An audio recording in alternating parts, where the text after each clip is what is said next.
누가복음 12장 4절 5절을 보세요. 내가 내 친구 너희에게 말하노니 몸을 죽이고 그 후에는 능히 더 못하는 자들을 두려워하지 말라.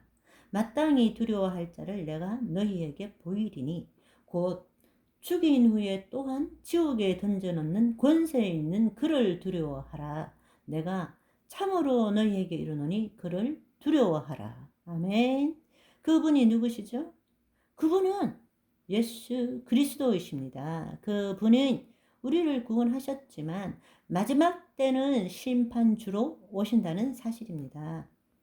예수님은 길이 참으시지만 때가 되면 그만 참으시고 심판하러 오십니다. 그렇게 말씀하시면서 구원을 받은 자도 실족하면 지옥에 갈 수 있다고 말씀하십니다.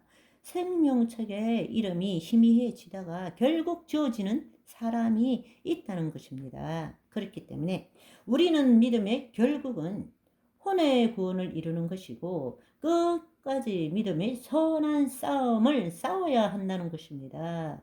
우리가 지금까지 나눈 이 죽음 후에 대한 성경적인 내용을 종합하면 첫째, 몸의 죽음이 끝이 아닙니다.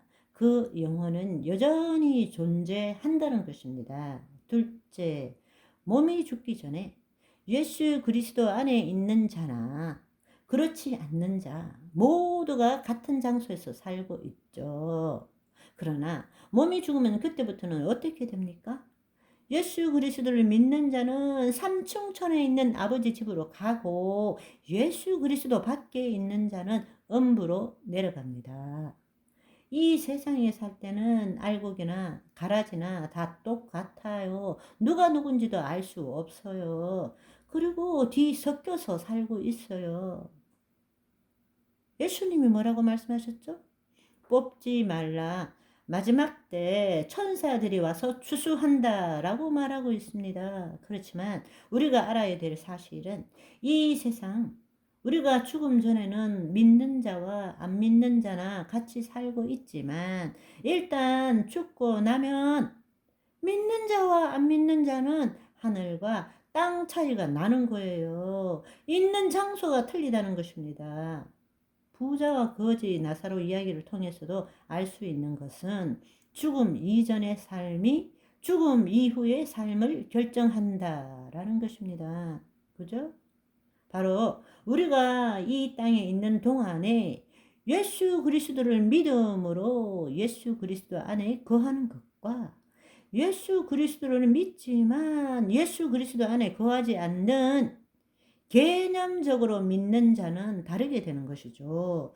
불신자는 말할 것도 없고요. 그러니까 일단 몸이 죽기 이전에는 되돌아갈 수 있는 기회가 있지만 몸이 죽고 나면은 회개가 불가능하다. 다시는 돌이킬 수 없다라는 것입니다. 몸이 있을 때 잘해 후회하지 말고 다시는 돌이킬 수 없다. 그렇기 때문에 우리는 이 땅에 있는 동안에 예수 그리스도를 믿고 그 예수 그리스도 안에서 사는 삶을 살아야 한다는 것입니다. 우리가 그런 의미로 우리가 이 사실을 알고 난 다음에 이제는 우리가 죽음에 대해서 또다시 한번 알아볼 필요가 있을 것 같습니다. 우리가 구원하면 보통은 예수 그리스도를 믿고 영접할 때 일어나는 현실적 측면에서 정확한 구분 없이 그냥 영혼의 구원만을 생각합니다. 그러나 구원을 하나님 나라 관점에서 우리가 법정적, 차원적 관점으로 볼 때는 영의 구원을 통한 혼의 구원이지 단지 영혼의 구원이다. 이렇게 말할 수는 없는 것입니다. 영혼의 구원 이러면 말이 참 이상해지는 거예요. 영혼이라는 것은 하나님의 영이 우리 안에 오셨는데 주와 합한 자는 한 영인데 하나님을 구원시키면 곤란하잖아요. 그죠? 곤란하죠? 하나님의 영이 우리 안에 있기 때문에 우리가 구원을 이루어 간다는 것은 우리의 혼이 구원을 이루어 가는 것이죠. 우리의 혼이 구원을 이루어 갈 때 혼의 구원을 통해서 몸의 구원을 이루어 가는 것입니다. 그래서 놀라운 사실은 데살로니가전서 5장 23절에 보시면 평강의 하나님이 친히 너희를 온전히 거룩하게 하시고 또 너희 온 영과 혼과 몸이 우리 주 예수 그리스도께서 강림하실 때 흠없게 보존되기를 원하노라. 이 말씀의 뜻은 이해하지만 실질적으로 우리의 현실의 삶과 비교하면 너무 해석이 어려워요. 영이 흠없게 보존되는 것은 알겠고 혼도 자신은 없지만 뭐 어떻게 저떻게든 간에 그럴 수 있을 것 같은데 몸이 강림하실 때까지 흠없이 보존된다는 것은 좀 이것이 과연 가능한 것인가? 이게 너무 어려워지는 것이죠. 그렇지만 여러분 잘 한번 생각해 보십시오. 평강의 하나님이 친히 너희를 온전히 거룩하게 하시고 우리는 법정적으로 영, 혼, 몸 전부가 구원을 얻은 것이죠. 그렇지만 현실적으로는 영이 구원을 받았고 그렇기 때문에 우리는 살아가면서 혼이 구원을 이루어 가도록 해야 되는 것이죠. 그렇다면 어떻게 예수님께서 재림하실 때까지 혼뿐만 아니라 몸이 흠없게 보존될 수 있을까? 가능해요. 그것이 가능한 이유는 왠가 하면 우리 안에 예수님이 계시기 때문입니다. 아멘. 요한일서 1장 8절 9절 말씀이 무엇입니까? 우리가 죄를 지었다 합시다. 그는 미쁘시고 의로우사 우리 죄를 회개할 때 어떻게 하십니까? 우리 죄를 등 뒤로 던지시고 기억지 아니하신다는 사실입니다. 한마디로 말하면 우리가 죄를 짓고 우리가 회개할 때 예수님은 중보자로서 하나님 우편에 계시다가 당신 피를 다 드리면서 보시옵소서 이 피로 피 흘림 없이는 죄사함이 없느니라. 그분이 중보자 역할을 하고 계시는 것입니다. 우리 몸은 매일매일 죄를 짓고 있지만 그 죄를 우리가 회개할 때마다 우리는 죄 없는 몸이 되어 가는 거예요.